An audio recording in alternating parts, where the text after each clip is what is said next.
you were talking about spies. I mean, it really is out of a novel, but one of them, a whistleblower, turned, right? He said, I think the quote is, "I like to be able to read the news and not think someone's holding a gun to a reporter's head deciding what he writes."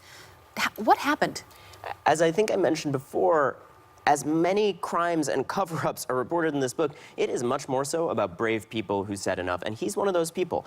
There are multiple twists in this plot where someone who has been surveilling me, tracking me, going up against me, develops a conscience and then says, I want to expose this. And this character, Igor Ostrovsky, is really interesting in particular because he grew up in the disintegrating Soviet Union and talks about knowing what it's like to be in a police state where there's no freedom of press and powerful people control the press.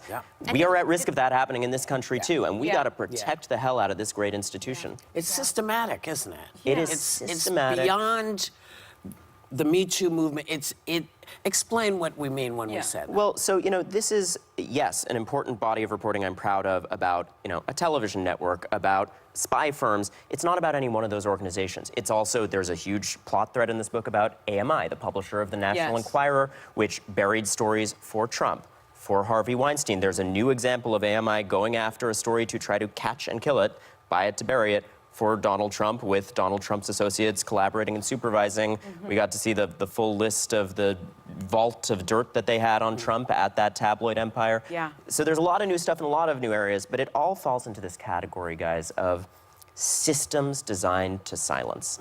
And it's time for that to end. And I do think I end this book, writing it and even rereading it, on a hopeful note. You know, I hope you guys have that reaction, because people are still refusing to shut up. Will the current management at NBC survive? Because for me, reading this, it's hard to understand why they still have jobs. I agree. Why do they still have jobs? We're talking about Andy Lack, we're talking about Noah Oppenheim, people that killed your story for various reasons, they say. Right. Whatever the reasons, and their rebuttals are included in full in this book, they killed that story. It went on to be that significant. And there's more about them in this book. You know, there's multiple women on the records alleging misconduct against Andy Lack.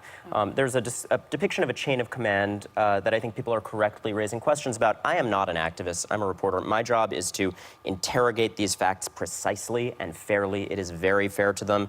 I think it is correct that the wonderful journalists at NBC are calling for action, asking tough questions. I don't know what form that takes. There was more of a societal outcry about Fox management. And I just think it's interesting, working at Fox, heads rolled very quickly, and this is CBS, after I reported on that But you have to be willing, you know, you have to be willing to purge.